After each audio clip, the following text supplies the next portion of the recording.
Sa iban pang balita, Super Health Center sa Limudia ni Iloilo hindi pa magamit apisar nga natapos na ang pag-construct bangod wala pa na turnover sa LGU. Si John Sala nakatutok live sa DOH-6 Regional Office sa Santa Barbara, Iloilo. John?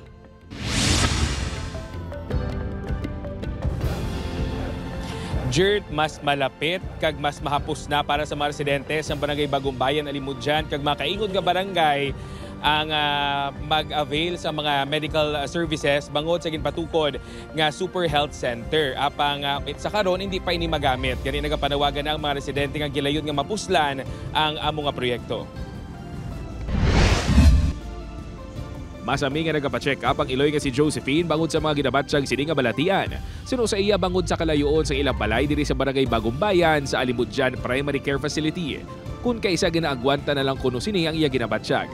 Gani isang insuguran na patukod ang Super Health Center sa tabok mismo sang Ilabalay sang Pebrero 2024. Dako ang iya pagpasalamat. Dako gid siya nga bulig kay kung marapit lang kami sa kung may magmasakit mo batsyag na di tapos madamo na di nga tao makabulig sa amon. Apang natingalahan sini nga nahuman na ang pasilidad. Apang hindi sa gihapon operational.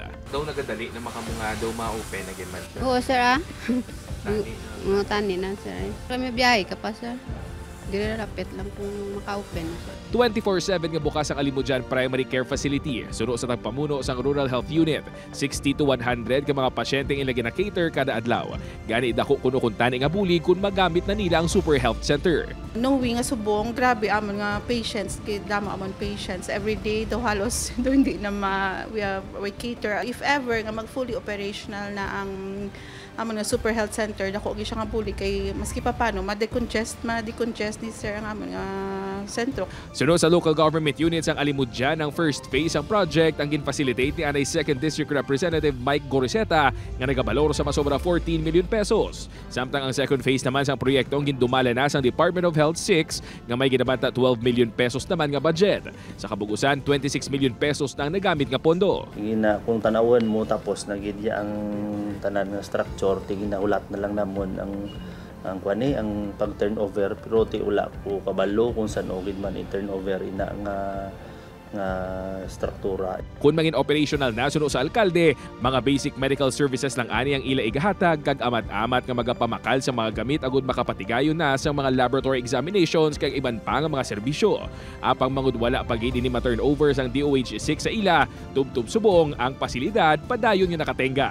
Matamat po namon kasi makabutang kami da x-ray no sumbulig man ni kongresuman kag sa nasiling ko nga i-strategize namon kung paano namon ma-utilize ang amon nga mga taho ng personnel. Magluwas sini problema man sang RHU ang manpower bangod subong pa lang kuno, nabudlayan na sila kung magdamo ang pasyente sa primary care facilities ang Banwa. Ginalabi man namin kay Mayor actually kag bidding man siya nga if ever ma-add kami manpower maski mga job hire lang or ano nga maka-augment man dito kay mas dako pag dito nga facility man. Gintinguan sa news team ang mako ang bahin sang Department of Health Western Visayas Center for Health Development apang wala pa sang may naghatag sang detalye na tuhoy sa proyekto.